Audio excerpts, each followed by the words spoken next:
Halo, assalamualaikum warahmatullahi wabarakatuh. Ketemu lagi dengan Habib Prastio. Wow. Sudah lama tak berjumpa kita di kelas bersama. Akhirnya kita ada ketemu lagi ya. Jadi classmate kita sekarang saya ada di perjalanan, tapi tidak mengurangi esensi kita diskusi pada sore hari ini ya. Baik, sebelumnya aku mau jelasin dulu soal kelas bersama ya. Mungkin classmate masih ada yang belum tahu apa sih itu kelas bersama. Jadi kelas bersama adalah wadah untuk kita bisa saling bersedekah ilmu, ya, di mana teman-teman bisa classmate semua bisa gabung di sini secara gratis, dan banyak sekali materi-materi yang kita sudah suguhkan ya. Kita juga bisa melihat ini melalui channel YouTube kelas bersama kita. Jadi kelas bersama ini adalah salah satu wadah komunitas yang di bawah naungan Perpustakaan Kementerian Pendidikan dan Kebudayaan, yang hasil pemikiran dari teman-teman di Kementerian Pendidikan Kebudayaan untuk membuat wadah agar kita bisa saling bersedekah ilmu. Itu dia. Jadi kita pada hari ini di kelas bersama for college student episode ke-8. Saat ini kita sudah kedatangan narasumber yang luar biasa. Ya, judulnya, tema hari ini adalah menulis proposal kewirausahaan bagi mahasiswa. Yang buat mahasiswa sudah bisa langsung tune in di sini. Kalau punya pengalaman atau hal-hal yang menarik bisa langsung ditanyakan ya. Baik, di Sabtu 6 Februari 2021 ini kita sudah kedatangan narasumber. Dia adalah seorang pengelola kursus terbaik tingkat nasional tahun 2016. Langsung aja kita panggilkan Mas Wahyu Gunawan, SMSI. Halo Mas Wahyu. Halo, sehat-sehat semuanya. Halo, cukup kedengaran? Halo Mas Wahyu. Ya, oke, sip. Oke. Ya, Gimana?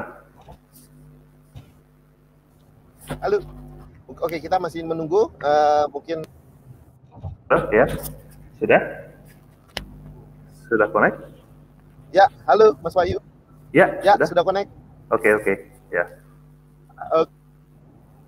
Ya, oke, Mas Wahyu, apa kabar? Baik, Mas Habib, baik ya. Baik, Mas Habib, baik. Alhamdulillah. Mohon maaf nih, aku sambil di jalan nih, tapi ini menjadi satu tantangan yang luar biasa nih. Asik. Tidak apa-apa, santai aja. Kita ngobrol-ngobrol santai. Asik, oke. Siap.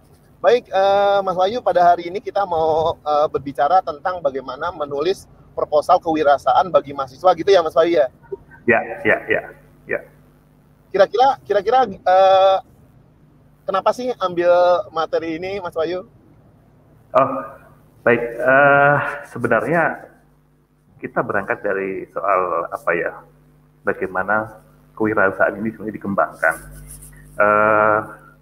Beberapa pengalaman yang saya pernah temui ketika mengajar di kampus, atau mungkin bertemu dengan komunitas-komunitas mahasiswa, atau mungkin di teman-teman lembaga kursus. Hal-hal ini yang saya tangkap, kemudian yang saya kembangkan tentang bagaimana kewirausahaan ini kita bisa kembangkan bersama.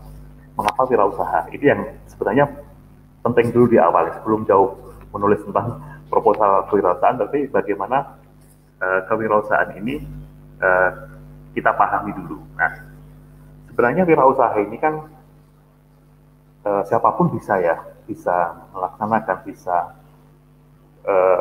bisa merintis, bisa mengawali. Nah, cuma bagaimana ini kita awali, ya ini yang seringkali kita merasa kebingungan. Nah, teman-teman mahasiswa yang pernah saya temui, teman-teman peserta kursus yang pernah saya temui juga, mereka seringkali menyampaikan bahwa Pak, bagaimana ini ide saya ini nanti bisa dikembangkan, bisa jauh lebih bermanfaat, dan tentunya bisa menghasilkan dari segi finansial.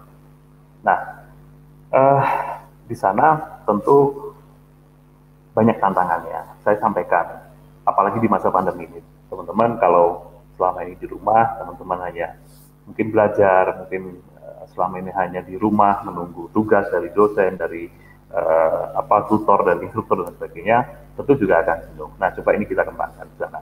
Nah, dan ini benar terjadi. Justru mereka saat ini mengembangkan ide-idenya menjadi sebuah embrio usaha mandiri.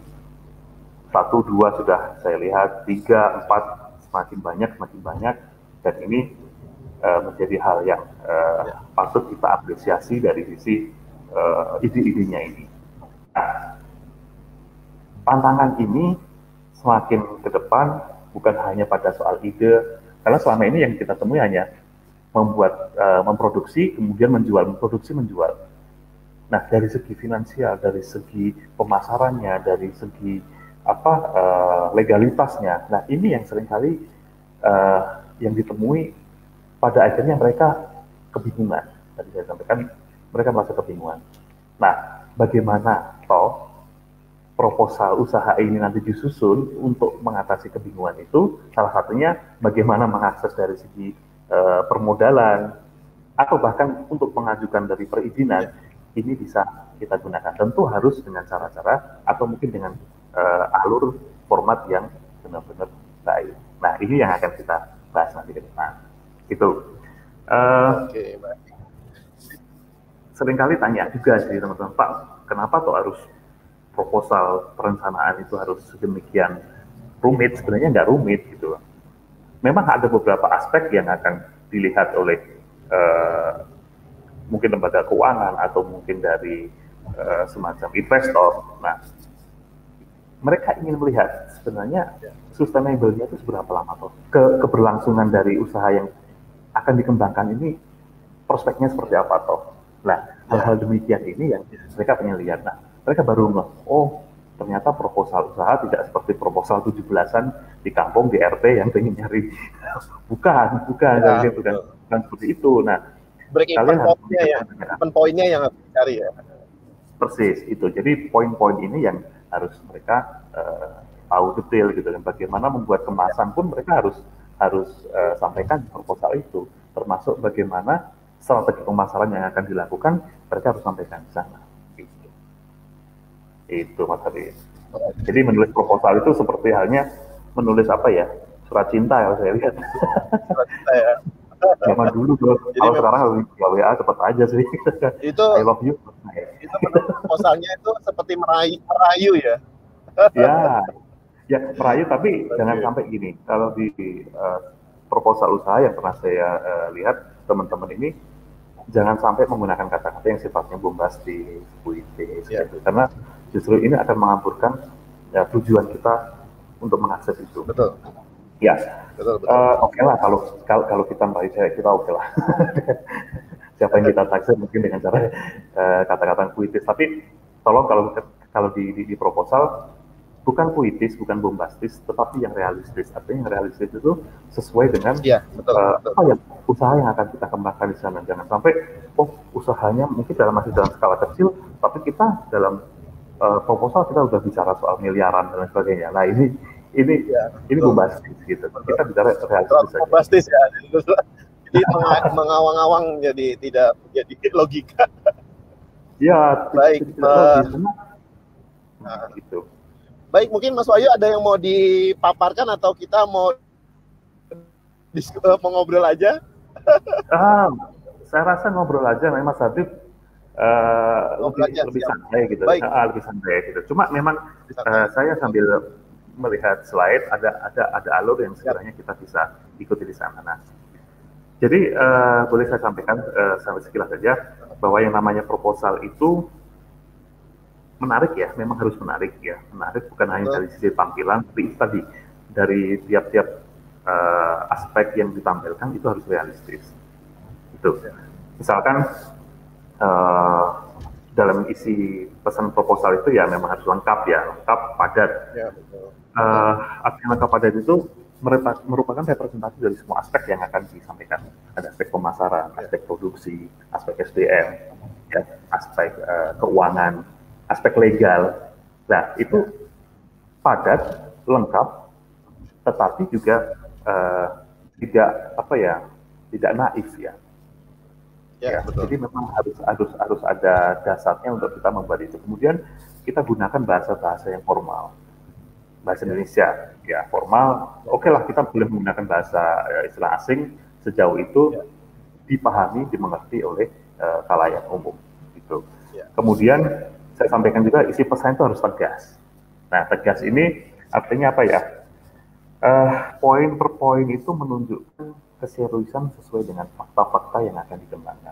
Nah, contoh saya pernah lihat, saya ingin mengembangkan usaha konveksi untuk apa ya, istilahnya kayak distro-distro di Bandung gitu loh. Ya seperti itu. Nah, tetapi dari proposal yang ia sampaikan, apa ya, masih terkesan kabur. Jadi ini untuk segmennya siapa? Kamu punya kesasannya di mana? Jadi ya itu yang perlu dipertegas. Memang pada akhirnya si anak ini, si mahasiswa ini merevisi dan ya alhamdulillah saya lihat kemarin dia sudah mulai mengembangkan ide-idenya. Ternyata juga jauh lebih menarik gitu, dari yang ia sampaikan di awal ketika pertemuan kemudian. Kemudian isi pesan itu terprediksi ya. Terprediksi itu artinya apa? Proposal itu konkret, nanti benar-benar bisa dilaksanakan. Jangan sampai proposal hanya proposal itu tadi, kesannya bombastis, tapi ternyata ketika benar-benar dihadapkan pada realitasnya, pada kenyataannya, ternyata nggak bisa dilaksanakan. Mubazir. Ide yang ada di sini jadi mubazir. Gitu. Terus kemudian yang paling penting lagi adalah terukur, Mas. Terukur. Jadi dari sisi waktu, biaya itu benar-benar bisa dilihat. Misalkan dari waktu, target per target itu benar-benar bisa dipantau, bisa dimonitor, bisa dievaluasi. Itu ya. Kemudian yang terakhir persuasif pasti ya. Ya persuasif itu pasti. Ya persuasif itu pasti, tetapi ya itu tadi jangan kritis lah. Itu dulu Mas Habib. Jadi isi dari pesan atau pesan dari proposal itu lebih mengarah pada hal-hal yang demikian, realistis, ya, sesuai dengan betul. Gitu. Itu sih. Tapi kadangkala memang mahasiswa ini kan memang banyak sekali membutuhkan contoh-contoh gitu ya, Mas Wahyu ya, melihat bagaimana konteks dan isi, apalagi dalam proses penulisan proposal ini, apalagi justru masih mahasiswa ya gitu kan, belum mencapai mungkin udah penulisan karya ilmiah dan lain-lain ya, dan itu benar-benar menjadi sebuah pengalaman sebenarnya gitu ya, Mas Wahyu ya, untuk bisa membuat proposal ini ya. Dan saya lihat di beberapa kampus memang sudah apa ya, ada semacam entah di mata kuliah tertentu atau entah dalam bentuk sebuah komunitas, atau mungkin seperti pengalaman saya dulu ketika kuliah itu ada namanya PIDI, Pusat Inkubator Bisnis. Ya, dari ide mahasiswa, kreativitas mahasiswa itu difasilitasi oleh kampus, kemudian itu namanya ada inkubator bisnis itu. Sampai sekarang saya lihat masih, dan ada dosen saya waktu itu yang sekarang masih handle juga. Luar biasa pengabdiannya, dan banyak sekali sudah mahasiswa alumni beliau yang ternyata di luar sana, di Papua, di Sulawesi, mereka sudah melakukan itu. Memang biasanya kalau mau memulai itu dalam konteks proposal ya, untuk bisa memulai mahasiswa itu mulai dari kapan sih? Apakah nunggu misalnya ada program yang dari kampusnya, atau bagaimana mencoba dari luar, seperti apa itu, Mas Wahyu? Iya. Kalau saya lihat memang nggak tahu ya, mahasiswa sekarang kalau nggak dipukul nggak bunyi gitu ya. Kalau nggak dipaksa oleh kampus, kalau nggak dipaksa oleh kampus, mereka nggak bikin. Kalau nggak dipaksa oleh pembimbingnya, kan ada itu suruh bikin proposal yang kegiatan kampus untuk diikutkan di mata kuliah biasa ada yang pilihan ya, misalnya kayak kewirausahaan ya. Ada seperti, tapi dari program kampus sendiri juga ada kewirausahaan untuk mahasiswa itu yang mereka ikutkan di program programnya di kalau atau apa gitu. Nah itu mereka jadi oh baru kayak Go UKM ya. ya baru merasa butuh gitu. Oh iya ya, memang dari kemarin. Mereka memang ya mencari di Google, mencari di berbagai macam literatur, memang banyak ya. Cuma ketika mau memulai dari mana, ini yang mereka ternyata membutuhkan itu. Dan istilahnya baik ketika saya sedikit waktu itu merasa peduli dengan teman-teman mahasiswa yang seperti ini, berawal dari komunitas saat itu. Oh ternyata seperti ini ya, saya temui banyak hal, dan pada akhirnya saya nyemplung di situ. Oh ternyata begini, mencari jejaring, mendapatkan istilahnya investor, atau mungkin kita mencari pinjaman sampai akhirnya deal, kita keluar dana sekian, kita bisa kembangkan, kita harus kembalikan nanti di periode keberapa. Di situ saya terlibat, dan ini sangat menarik gitu. Dan saya harus membagikan ini kepada teman-teman. Dan memang ketika memulai menulis proposal ini kan seperti yang tadi di awal dikatakan, kalau nggak dipukul tuh nggak bunyi gitu ya Pak ya. Saat ini memang ada beberapa program-program apa sih yang sebenarnya yang bisa ditawarkan ke mahasiswa ya, yang Mas Wahyu tahu untuk saat ini? Ya, tergantung dari kampus masing-masing ya. Kalau yang saya hadapi sekarang, mereka dari semester 1, semester awal, semester 1, semester 2 itu mereka sudah diarahkan untuk mengikuti PKKPM, program kewirausahaan mahasiswa mandiri atau apa gitu ya. Dan mereka diarahkan ke sana. Dan kebetulan kemarin webinar di kampus kami saat itu juga ini yang saya sampaikan. Jadi jangan sampai nanti membuat proposal, atau ketika kita mengajukan proposal itu mentah gitu. Nanti balik lagi, edit lagi, padahal deadline sudah dekat. Nah ini jadi mubazir. Idemu sudah banyak, tapi ketika dalam penyampaiannya terhambat oleh berbagai macam hal itu. Jadi kayak leher botol gitu Mas. Jadi jadi pada akhirnya ketika udah lewat deadline, ya tahu gitu ini itu bisa masuk nih. Jadi seperti itu ya. Betul. Jangan sampai lagi jangan sampai anak-anak nanti nyesel ketika pas ya itu tadi. Ini harusnya bisa saya kembangkan nih, tapi ternyata perlu nggak kalau misalnya membuat proposal ini, mahasiswa sudah melakukan uji coba terlebih dahulu, atau sesudah atau sebelum sih kalau mau bikin proposal usaha ini gitu, Mas Wahyu? Sebenarnya bisa sambil barengan gitu ya Mas ya. Bisa sambil barengan, tetapi seringkali kan juga akan terpagut pada dana yang dikeluarkan oleh pihak kampus biasanya. Atau mungkin mereka justru sudah menyiapkan sebelumnya. Pernah saya temui ini, anak itu sudah membuat sebuah produk ketika masa SMK. Nah, ketika masuk kuliah, kok ini nge-link gitu ya, match gitu ya, relevan dengan yang ada di kuliah. Ya itu yang diangkat lagi gitu loh. Ya kamu tinggal poles-poles dan dia lebih cepat ke sana gitu. Waktu itu kalau nggak salah produknya bakso, tetapi sampai sekarang masih, tetapi dia tidak menggunakan pengawet boraks atau apa ya. Nah itu. Ya itu baik gitu loh. Maksudnya mereka sudah siap dulu, proposal juga mereka tinggal. Nah, tetapi ada juga yang ketika ini sudah berjalan, idenya juga berjalan, pihak kampus sudah istilahnya mendukung dari sisi finansial, ya jalan bareng kan tidak masalah gitu. Tidak harus saling menunggu, enggak sih, jalan-jalan aja gitu. Mas. Baik. Menyerahkan proposal itu ke luar ya, misalnya ke eksternal gitu ya. Ada gak sih Mas Wahyu kira-kira tampilannya tuh seperti apa gitu Mas Wahyu?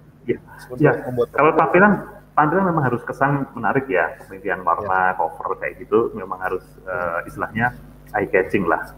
Kemudian pemilihan fonts, kemudian komposisi penempatan tulisan, kalau syukur ada ilustrasi gambar, kemudian bahan dan ukuran kertas juga. Itu yang secara fisik. Tetapi sekarang proposal juga bisa dalam bentuk istilahnya digital.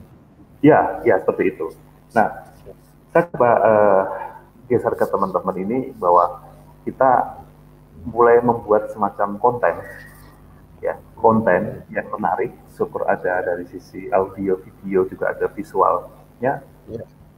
Nah, ini coba saya ajak ke sana. Jadi jangan terlalu banyak dari sisi tulisan, tetapi video ini sudah cukup mewakili untuk oke, ini arahnya mau ke sana. Oke, saya siap dari sisi apa namanya investor untuk istilahnya apa ya, invest sekian finansial ke sana. Nah, memang apa ya, kendalanya yang masih dihadapi oleh teman-teman di sini, bagaimana membuat konten ini yang menarik gitu ya. Selama ini kita lihat apa ya, konten ini ya datar-datar saja gitu. Ya. Seperti kita lihat di YouTube kan ya, yang saya lihat sekarang malah apa, hantu-hantu apa itu, penampakan jadi banyak gitu ya. Tapi ide-ide yang muncul saya lihat masih belum banyak bergerak dari yang apa namanya tren sebelumnya gitu ya. Nah, ini coba kita akan geser ke sana dan 1-2 sudah mulai mencoba. Oke. Gitu, Mas. Oke, baik. Kalau misalnya ya dalam tadi kita sudah membicarakan soal tampilan ya. Mungkin teman-teman mahasiswa juga masih bingung ya. Apa sih misalnya proses menyusunnya itu seperti apa gitu ya untuk membuat sebuah proposal kewirausahaan gitu, Mas Wahyu? Iya. Nah, formalnya ya seperti membuat ini, ada bab 1, bab 2, bab 3. Bab 1 pendahuluan, ada latar belakang, rumusan masalah, tujuan program, kemudian capaian yang diharapkan sampai ke manfaat program. Nah, ini apa ya, secara formal memang penting ketika kita mau masuk ke istilahnya apa ya, contoh lembaga keuangan yang bank lah, contoh bank atau koperasi misalkan. Nah, ini mereka membutuhkan ini. Bab 1 pendahuluan tadi, latar belakang, rumusan masalah, tujuan, capaian, manfaat. Kemudian yang bab 2 gambaran umum rencana usaha. Nah, ini yang paling sering dilihat adalah di gambaran umum rencana usaha. Itu desain dan spesifikasi produk itu menjadi apa ya, poin pertama yang sering dilihat. Kemudian yang kedua adalah analisa prospek usaha. Ini kira-kira kalau kedepannya seperti apa? Dari pihak saya pernah ngobrol-ngobrol dengan pihak bank saat itu, apa sih yang kalau yang pengen maju apa proposal ke pihak bank untuk pinjaman dan sebagainya, yang dilihat ya ini prospeknya seperti apa? Di bab 2 itu ya, itu gambaran umum usahanya. Ya, ketika saya sampaikan saya beri kredit, macet ntar setahun ke depan, nggak bisa balik nih. Nah, pihak bank juga iya betul. Nah, mending kalau balik, kalau kabur sedih juga kan itu. Nah itu prospek ini jadi panas di depan aja ya. Iya itu. Nah, prospek ini bolehlah diawali dengan apa ya, SWOT analisis, bolehlah kalau teman-teman mahasiswa sudah nggak asing dengan istilah SWOT analisis ini ya. Kemudian betul. Yang penting juga adalah analisa pasarnya. Analisa pasar, analisa persaingan, ini yang harus benar-benar apa ya, kita peka dengan lingkungan. Jangan sampai kita membuat produk ternyata pasar tidak merespon baik. Pasarnya nggak merespon ya. Nah, ini yang blunder jadinya. kita sudah misalkan produksi gitu ya. Misalkan kita dari konsep lama nih, kita produksi jual gitu ya. Ternyata pasar nggak ada respon. Nah, ini juga apa ya istilahnya eman gitu ya. Makanya saya lihat kecenderungan sekarang bukan ide ya, istilahnya alur ini dibalik. Pemasaran dulu, kemudian kalau sudah ada respon pasar, ada yang istilahnya ada yang membeli, ada yang banyak tertarik, baru mereka istilahnya membuat SDM support untuk pemasaran, kemudian dari sisi finansial, dan terakhir kita produksi sendiri. Nah, selama ini orang bikin jual. Nah, sekarang kan makanya kita rame lihat di medsos tuh. Yang penting jualan barangnya kita ambil dari distributor. Jadi istilah reseller itu sekarang jadi itu Mungkin nggak asing ya Mas Habib dengan istilah reseller Ya, itu ya. Yang apalagi dijual, teman-teman jual ya, ikut membantu menjualkan ya. ya, yang dijual omongannya dulu nih, yang dijual apa promosinya dulu ya. Soal barang nanti diambilkan yang lain, nah gitu kan. Nah ini apa ya pergeseran konsep seperti ini sudah sangat-sangat amat jadi. Nah kembali ke yang namanya aspek pasar dan aspek persaingan ini memang menjadi hal yang perlu dipertimbangkan mengingat bahwa yang namanya segmentasi pasar itu kan mengacu ke apa ya faktor geografis juga, kemudian ke psikografis juga, demografi semuanya itu harus rinci detail di sana. Gitu.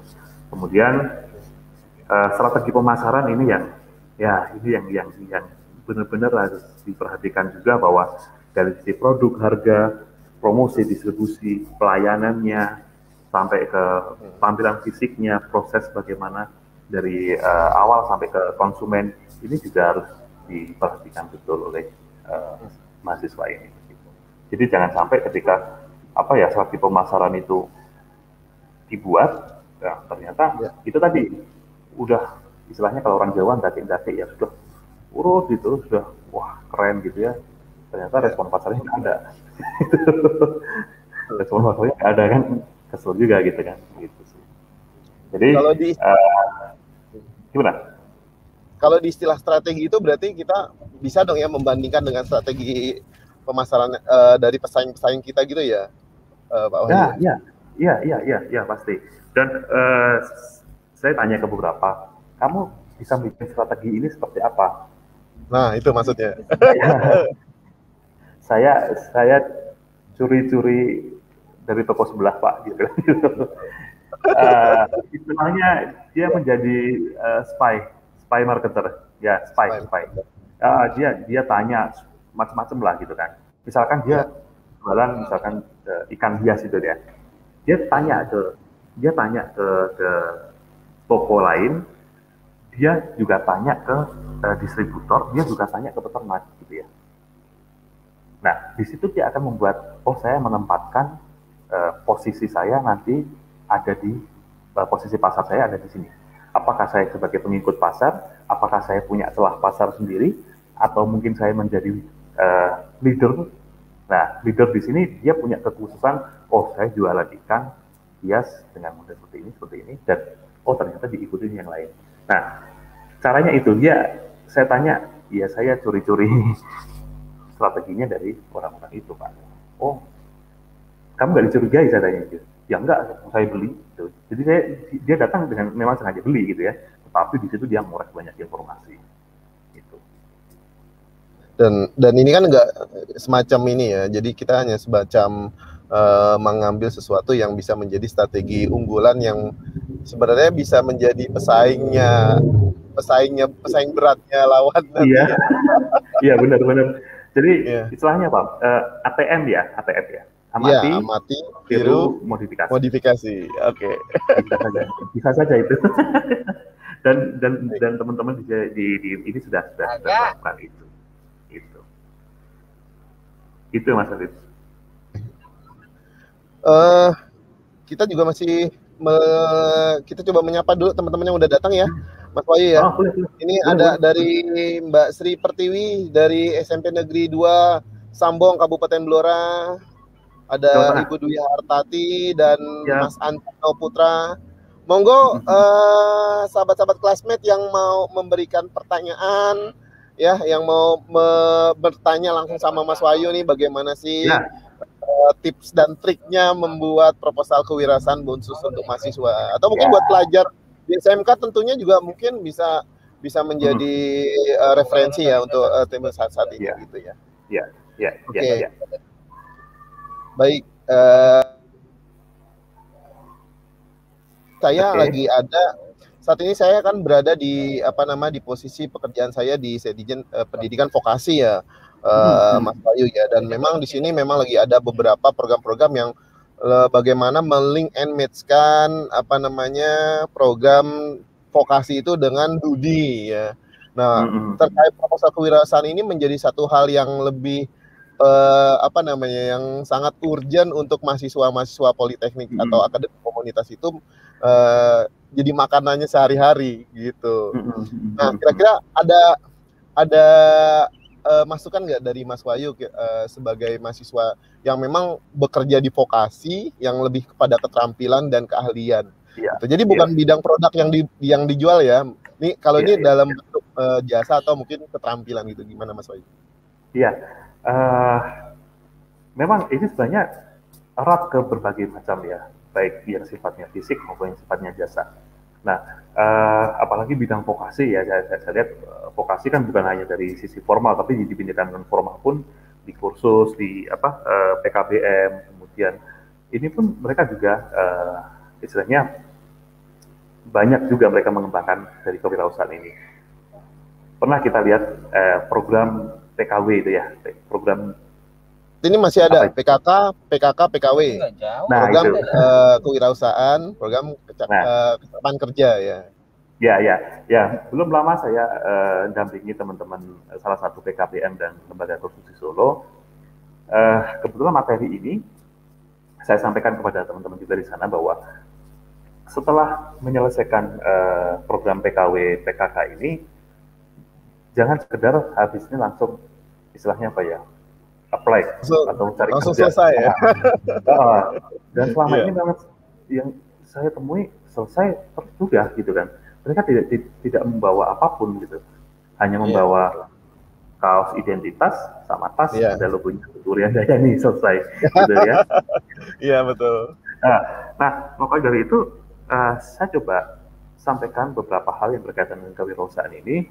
Ya alhamdulillah meskipun baru 1, 2, 3 anak, tiga orang peserta ini sudah mengembangkan di sana di bidang fotografi, kemudian ada di bidang apa kemarin ya saya lihat konveksi juga, garment ya. Garment. Dan satu lagi di bidang kuliner makanan ya di Solo. Boga ya. Itu kan. Yang kuliner ini yang saya lihat memang dia sudah punya latar belakang pernah bekerja di sebuah hotel atau sebuah restoran ya, dan ini dia kembangkan sendiri sekarang ya. Kemarin saya dampingi sudah sampai ke mau mengembangkan menjadi sebuah bentuk CV, jadi secara legal dia punya gitu ya. Artinya apa? Kalau legal ada, ketika dia mengajukan RAB untuk dia ikut tender catering di sebuah anggaplah balai kota misalkan gitu ya. Iya betul. Itu dia kuat gitu loh, dari sisi legal, dari sisi ini dia kuat. Nah ini sudah kemarin sudah di level ini mau maju ke notaris ya, dia mau ke bentuk CV. Nah kemudian yang sifatnya jasa ini pun juga sebenarnya potensinya cukup besar ya, potensinya cukup besar, apalagi sekarang ini masa pandemi ini kontak dengan orang kan sangat sulit. Nah jasa-jasa seperti desain, nah ini juga selama ini orang desain itu kan pandangannya bahwa selama ini turun, pasarnya itu turun, tidak ada. Nah ternyata saya lihat pada akhirnya desain ini mengalihkan gagasannya bukan mengarah ke event, tetapi ke person-person. Dia membuatkan logo usaha, kemudian membuatkan packaging makanan itu ya, termasuk kebetulan istri saya kan juga bikin snack tuh. Bikin snack dia sama ada salah satu desainer logo di Solo, dia pesan gitu. Dan dia menawarkan dari sisi desain logo, tetapi juga dari packingnya. Ya, packaging ya, kemasan ya.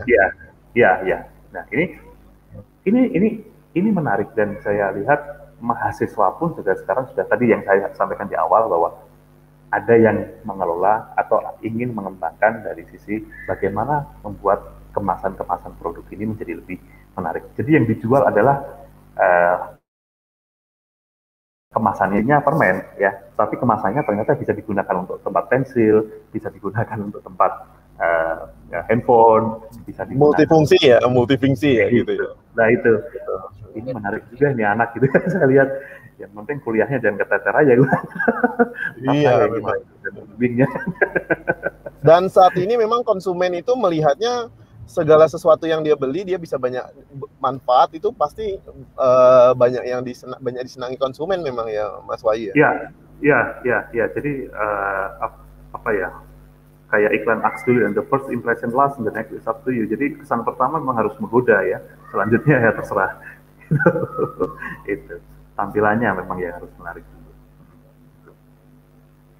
Oke, Mas Wahyu, kita sudah ada penanya nih. Tapi sebelumnya aku mau sapa teman-teman dari Politani, Nelzi Fati ya dari Poltek Pertanian. Halo, apa kabar Mbak Nelzi Fati? Thank you sudah mau gabung. Baik, ada pertanyaan nih Mas Wahyu dari Ancano Putra.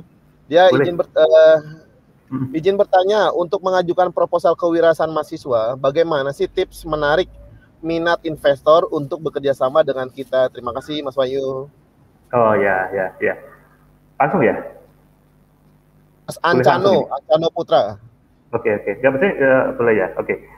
Gini, pengalaman memang pada akhirnya membawa kita kepada sebuah kesuksesan ya. Tetapi yang tidak berpengalaman pun sebenarnya bisa saja dari sana. Nah, Mas Ancano memang Mas Putra membuat proposal itu memang setidaknya Mas harus siapkan betul ya. Jadi ketika membuat proposal itu jangan hanya semacam jujur aja gitu ya. Itunya apa, hanya lurus-lurus saja gitu ya. Perlu dipahami konsepnya bahwa kita harus mempunyai semacam literasi yang baik ya. Misalkan boleh tahu nih Mas Putra punya ide wirausahanya apa ini?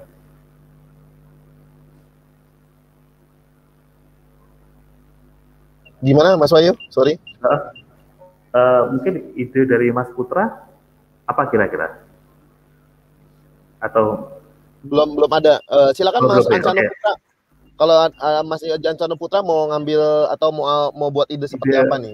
Biar sekalian biar sekalian dikupas langsung sama Mas Wahyu nih. Ide wirausahanya apa? Begini, soalnya memang ada beberapa karakter dari lembaga keuangan atau mungkin dari investor itu yang melihat dari ide produknya atau mungkin kreativitas jasanya atau apa gitu.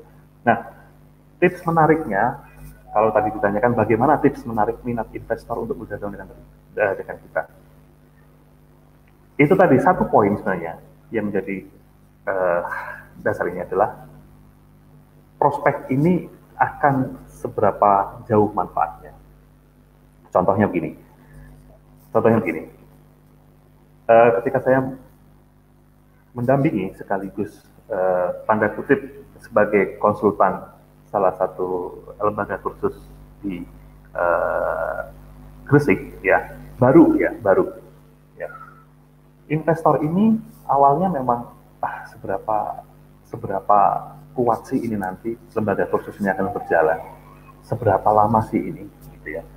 Tetap si penggagas yang punya kursus ini punya gagasan bahwa nanti peserta kursus ini tidak hanya setelah kursus selesai gitu ya, tapi saya juga bisa salurkan kerja. Nah, berarti anggapan di luar bahwa kursus di sana setelah lulus saya bisa setidaknya dijamin kerja gitu. Nah, orang anggapan dengan seperti ini, orang akan banyak datang ke tempat kursus itu ya. Nah, dengan demikian singkatnya begini, dengan saya bekerja sama atau setidaknya saya menginvestkan finansial saya di sana, misalkan entah 100 juta, entah 200 juta, saya bisa istilahnya mengembalikan modal saya dengan periode yang tidak terlalu lama gitu. Nah, satu lagi selain dari prospek usaha ini, yang kedua adalah bagaimana kita mengkomunikasikan ide. Ya. Komunikasikan ide ini yang tentu harus menarik ya, kemampuan entah public speaking, entah kita bernegosiasi. Nah, ini kemampuan negosiasi ini yang Mas Putra juga perlu istilahnya perlu sama-sama berlatih dengan entah partner atau siapapun, atau mungkin Mas Putra sendiri. Ya, negosiasi ini penting dalam sebuah komunikasi bisnis. Kenapa? Dengan negosiasi, hal yang awalnya tidak kita bayangkan ternyata bisa menjadi, oh, ternyata produk usaha ini menarik juga ya. Mungkin kalau sebagai investor kan berpikirnya soal penggandaan uang nih, ya. Betul. Tanggung saya naruh di situ 100, ternyata tampilan dan ini logis, oke, saya masuk di situ 200 juta. Wah, ya. Iya betul. Prospek, kemudian cara berkomunikasi atau bernegosiasi, dan satu lagi adalah soal bagaimana, ya lagi-lagi soal kepercayaan ya. Percayaan ini aspek legal kita juga harus ada di situ. Ya, minimal CV atau minimal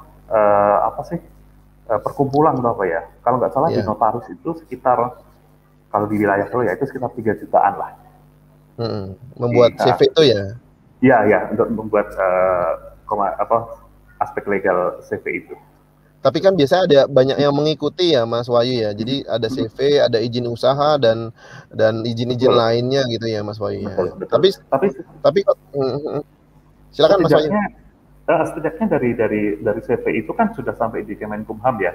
Itu saja sebenarnya cukup itu dulu. Nggak apa-apa. Nanti kemudian kalau sampai ke hal yang sifatnya ada izin keramaian atau dan sebagainya, itu menyusul. Biasanya kan terkait dengan perda masing-masing daerah masing-masing gitu sih. Betul. Jadi itu tadi misalkan prospek itu harus jelas, prospeknya kita seperti apa, kemudian soal bagaimana kita berkomunikasi, ya, kemudian juga aspek legal perlu diperhatikan di sana, karena itu yang menjamin kepercayaan investor gitu. Ya. Baik, itu ya Mas Ancono ya. Ada satu kunci yang memang itu menarik ya. Jadi melakukan negosiasi dengan menjaga memperhatikan bagaimana cara berkomunikasinya ya. Gitu. Mungkin tanggapan dengan judul proposal dengan bahasa kita kan pasti berbeda gitu ya, Mas Wahyu. Baik, Mas Wahyu nih. Ada lagi Mas Wahyu dari Muhammad Ilham Ramadan. Dari Jambi. Izin bertanya nih Mas Wahyu, saya Ilham, mahasiswa dari Teknik Lingkungan Universitas Jambi. Menurut Bapak, bagaimana caranya mencari terobosan di saat kita kehabisan ide dalam membuat produk? Ya ini nih kebiasaan nih biasanya nih. Banyak nih. Kehabisan ide. Kurang jalan-jalan, kurang piknik ya Pak, kurang piknik ya. Iya. Kopinya kurang nih. Kopinya. Ya, memang seringkali ini saya temui. Jadi di luar kelas teman-teman mahasiswa ketemu ngobrol. Kalau enggak malah ada yang japri gitu ya, via WA artinya. Pak ini gimana nih Pak, produk saya ini gimana nih? Ya, soal terobosan di saat kehabisan ide ini memang inilah pentingnya kita memperbanyak literasi. Betul. Itu ya. Dan banyak membaca. Literasi bukan hanya membaca ya, tetapi kita bisa mengakses berbagai macam pengalaman di sekitar kita. Salah satu contoh yang saya lihat waktu itu teman, waktu itu juga juara satu pengelola PKBM bareng dengan saya, orang Klaten yang membuat jam tangan kayu. Ya, jam tangan kayu. Mungkin Mas Abi masih ingat atau teman-teman waktu itu masih ingat, namanya Mas Wanto. Ya. Lulusan SMK, tidak punya pengalaman kuliah, apalagi waktu itu dia merantau di Kalimantan, ikut orang kerja di sana kemari. Sering kehabisan ide. Waktu itu saya kehabisan ide, saya mau apa pulang di Kalimantan gitu ya. Dia hanya melihat sekitar, saat itu ada banyak bekas kayu gergajian itu. Ya, kemudian ini mau saya apakan, dia punya ide ini mau saya apakan. Padahalnya dia membuat kerajinan-kerajinan dari kayu. Dia punya, kemudian dia belajar juga bagaimana membuat iseng waktu dia coba bikin jam tangan, kemudian dikembangkan ke warga sekitarnya. Ya, itu, kemudian dia promo keluar, dibantu juga dengan teman-teman saat itu, sampai ada salah satu perusahaan Amerika dia membeli lisensinya itu. Ide sebenarnya terobosan ide ini bisa kita temukan di manapun sebenarnya, di macam-macamnya, di banyak hal, di banyak hal. Jadi jangan khawatir sebenarnya Mas Ilham ya, soal ide ini selalu ada aja sebenarnya. Iya, betul. Itu tapi bukan berarti soal kurang jauh mainnya, bukan berarti kurang kopinya. Kurang kopi. Sebenarnya ya, hanya betul, satu sih masalahnya, ya. kepekaan kita dengan lingkungan sekitar, gitu aja. Betul. Ya, kepekaan kita. Yep. Jadi yang namanya wirausaha itu tidak kita temukan di kelas, wirausaha tidak kita temukan di buku, ya. Tidak kita temukan di YouTube, tidak kita temukan di Google, tapi kita temukan di tetangga kita temukan di jalan depan kita temukan di pasar. Pekarangan rumah ya. Ya, pekarangan rumah ya. Bisa jadi nih nanti pekarangan kejadian ini. Maksudnya tempatnya luas gitu. Maksudnya tempatnya luas, bisa bikin tempat usaha gitu maksudnya. Iya. Bisa dimanfaatkan kan maksudnya lahannya gitu. Iya, sampai juga nih tanaman hias istri saya bisa saya jual nih besok nih. Nah, itu dia. Apalagi yang tenar sekarang itu loh, Mas Wahyu, janda bolong. Rondo bolong, aduh. Nah, itu jadi itu Mas Ilham, jangan sebenarnya cara mencari terobosan itu, cobalah kita keluar, ketemu orang, kita tanya-tanya, kita ngobrol, segala hal seperti itu. Ya, cuma di masa pandemi ini ingat protokol kesehatan kalau ketemu orang ya. Tetap itu yang harus diutamakan. Ya. Oke. Gitu ya, Mas Muhammad Ilman Ramadan, keren banget nih jawabannya. Selanjutnya ya, Mas Wahyu. Boleh. Sebelumnya aku sapa dulu nih, Mas Gus Fanida Irwan sudah mau gabung. Nggak apa-apa, nggak terlambat nih, bukan Mas yang Mbak Gus Fanida Irwan. Oke, dari Mbak Elma Mutmainah, bagaimana mengembangkan minat dan produk olahan kewirausahaan berbasis lingkungan, yang dimana sedikit dan sulit mengembangkan ide baru tersebut gitu. Terima kasih. Ya, berbasis lingkungan ya. Ya. Ini lagi-lagi contoh, saya nggak jauh dari tempat kami di Salatiga, agak ke sana dikit, mungkin Mas Habib tahu yang namanya Rawa Pening ya. Oke, Rawa Pening ya. Di sana Pening, tahu. Di sana banyak sekali enceng gondok. Nah, betul. Ada salah satu alumni saya di tahun 2009 kalau nggak salah. Dia orang asli sana, dia ikut kursus di Solo. Saya tanya, kamu di rumah ngapain? Saya kalau di rumah bantu orang tua saya di Rawa Pening, cari ikan, enggak, dia bilang gitu. Terus ngapain? Panen enceng gondok. Panen enceng gondok ya? Iya, terus dibuat apa? Ternyata mereka kembangkan di sana untuk membuat kerajinan. Kayu, bukan kayu, soalnya seperti tas, kayu rotan itu, tetapi dia buat rajutan dari enceng gondok yang sudah dijemur kering dan seperti itu. Nah, enceng gondok di sana kan pada akhirnya menjadi bukan hama tapi membuat Rawa Pening menjadi semakin dangkal ya. Nah itu mereka kumpulkan, mereka ambil, kemudian mereka olah, dikeringkan, dijemur, mereka rajut menjadi kerajinan tas, menjadi kerajinan tudung saji, pokoknya perkakas-perkakas rumah tangga, dan itu menjadi hal yang menarik. Nah, awalnya saya tanya nih si anak saya masih ingat namanya siapa itu, si Menur kalau nggak salah. Nah, Nur, kamu di sana waktu itu dengan orang tuamu cara mengembangkannya seperti apa? Ya, saya tanya waktu memang di komplek itu di desa itu kebetulan sudah menjadi sentra ya.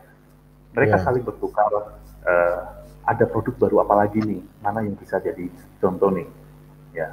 Kap lampu, waktu itu saya ingat banget, dia bawa kap lampu yang dari anyaman enceng gondok itu.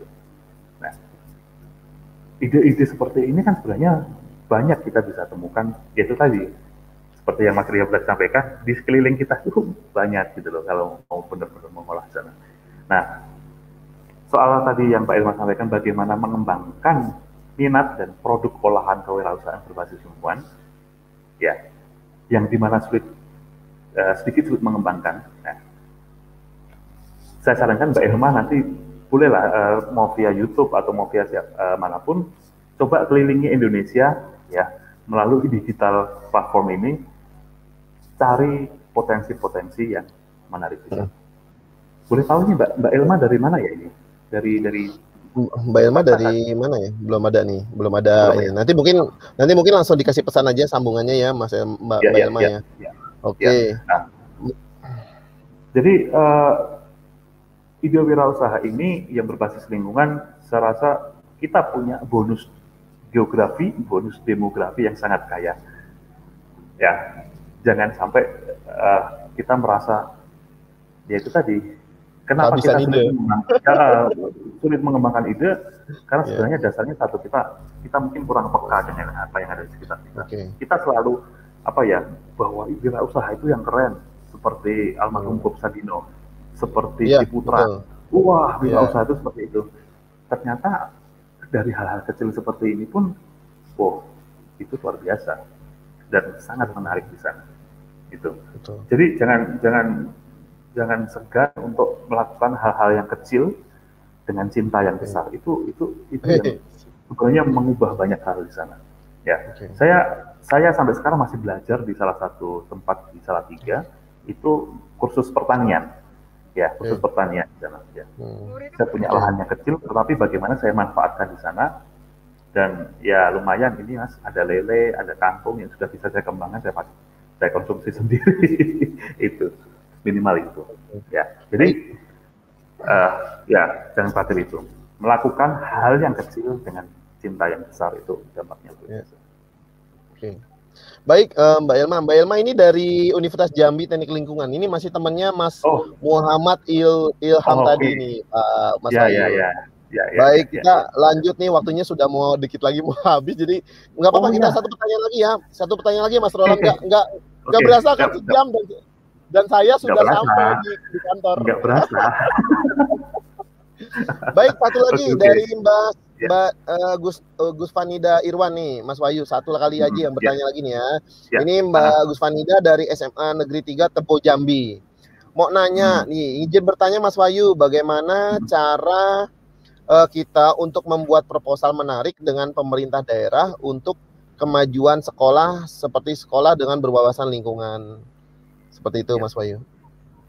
Baik, lagi-lagi ini juga pengalaman yang pernah saya temui. Boleh saya sedikit share di sini bahwa kalau untuk pemerintah daerah memang biasanya nih ya, pemerintah daerah sudah punya format sendiri ya. Tinggal kita isi mana yang dibutuhkan ya. Cuma kita boleh tambahkan di luar itu. Ya, tambahkannya dengan cara apa? Kita membuat konten-konten dari ide-ide usaha yang akan kita kembangkan. Nah, saya lihat salah satu SMP di Solo, itu juga kapan waktu itu ya, berapa tahun yang lalu, di ACC oleh pemerintah daerah setempat untuk mengembangkan kompos itu apa?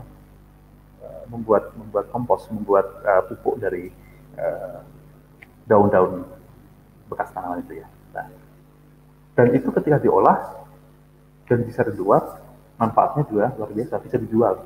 Ya, misalnya SMK ya, SMK kemudian boleh di bawahnya ketika anak-anak sudah punya kepekaan atau mungkin dilatih peka untuk dalam berbisnis pada basis lingkungan ini. Ya, memang saat ini isu-isu lingkungan ini sangat-sangat kuat ya, dan saya yakin bagaimana pemerintah daerah ini bisa mengapresiasi, bisa memfasilitasi sekolah-sekolah yang benar-benar artinya apa ya, benar-benar concern di sana.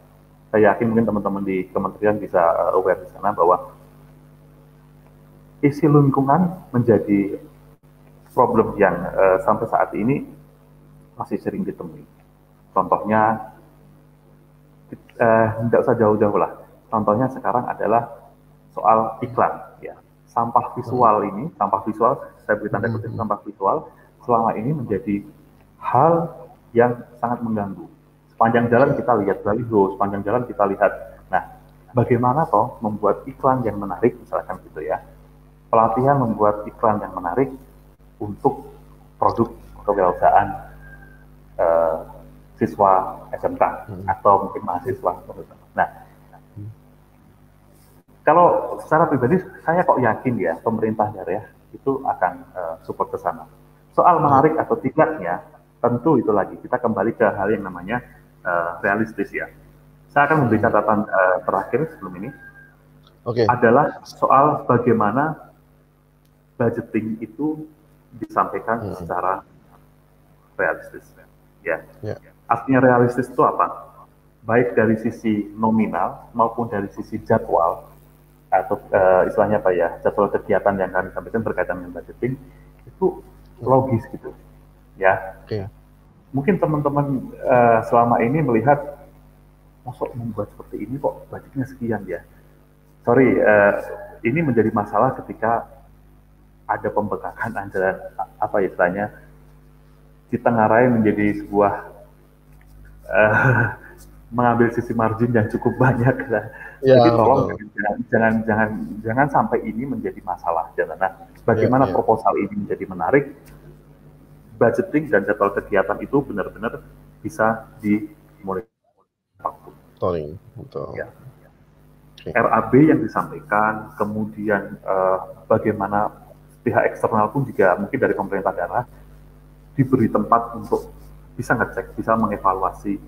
Nah, saya rasa ini keterbukaan ini yang menjadi kunci bagaimana pemerintah daerah, entah melalui dinas, entah melalui manapun itu, bisa memberi akses, bisa memfasilitasi, syukur-syukur bisa mengapresiasi lebih, mempromot untuk ke hal yang lebih baik di luar. Ya. Sudah banyak saya lihat seperti itu pengalaman-pengalaman dari sekolah-sekolah yang ternyata sudah moncer jauh sampai ke Jerman. Saya waktu itu ingat sekali ketika di tahun 2016 saat itu Mas, di Frankfurt saat itu saya lihat, kok saya lihat ada salah satu SMK di Jawa Timur, plakatnya sampai di situ. Keren itu. Terus kemudian di setingkat SMK saat itu di Frankfurt, saya lihat sepanjang lorong, kok foto-foto dia ada di Lombok, foto dia ada di Bali, saya lihat. Terus dia sampaikan, ini sengaja saya memberi tugas kepada mahasiswa, kepada siswa kami, waktu itu orang-orang Jerman sana, untuk mereka studi ke Bali, ke Lombok dalam waktu yang singkat untuk mengambil gambar, foto dari sisi culture. Nah, pertukaran seperti ini yang menarik. Nah, saya yakin kok SMA, SMK, atau SMP bahkan sekalipun itu, ketika kita memberi ruang yang terbuka untuk pihak eksternal, dalam tanda kutip soal kepercayaan, entah dari sisi budgeting atau mungkin dari sisi jadwal atau monitor apapun, deal Mas. Gitu. Deal saja. Itu jadi terima kasih Mas Wahyu. Itu tadi jadi closing statement-nya ya Mas Wahyu ya? Ya. Itu lagi, saya sebenarnya ingin menyampaikan bahwa dalam kewirausahaan atau dalam membuat proposal ini pun, saya ingin menyampaikan satu hal. Kita jangan terpaku pada yang namanya konten, tetapi kita harus menerapkan yang namanya konteks. Ya. Sip. Konten seringkali teman-teman kita hanya sibuk memikirkan produk, tapi lupa pasar. Itu. Ya, konteks betul. Pasar. Ya. Jadi kita harus berdasar pada konsep pasar, bukan hanya melulu pada kontennya saja. Ya. Betul. Melakukan hal yang sederhana dengan cinta yang luar biasa. Yes. Itu poinnya. Cakep. Oke, Mas Wahyu, waktunya sudah habis. Terima kasih. Nanti masih banyak sudah datang. Siap. Lain waktu boleh gabung lagi. Siap, Mas Wahyu, makasih banyak. Baik, Mas Wahyu, terima kasih banyak sudah hadir dan sudah mau bersedekah ilmu di kelas bersama. Kita masih tunggu kehadirannya di tema-tema yang mendatang, yang mungkin waktunya bisa diperpanjang kalau bisa nanti ya. Baik, sebegitu dulu sahabat classmate, terima kasih banyak sudah hadir di acara kita pada sore hari ini di kelas bersama. Jangan lupa untuk selalu hadir di kelas bersama. Kemudian jangan lupa kunjungi Facebook kami di kelas bersama, di channel YouTube kami juga di kelas bersama, untuk di-subscribe dan di-like, dan jangan lupa untuk selalu di-komen setiap video-video dari kami. Terima kasih banyak, saya Habib Prasetyo dan Mas Wahyu Gunawan undur diri. Assalamualaikum warahmatullahi wabarakatuh. Selamat sore semua. Salam sehat semua ya. Selamat sore. Ya, selamat sore. Ya. Selamat Tetap sore. prokes, tetap sehat, tetap semangat. Betul, siap. Yes. Ya, see Ya, you. oke.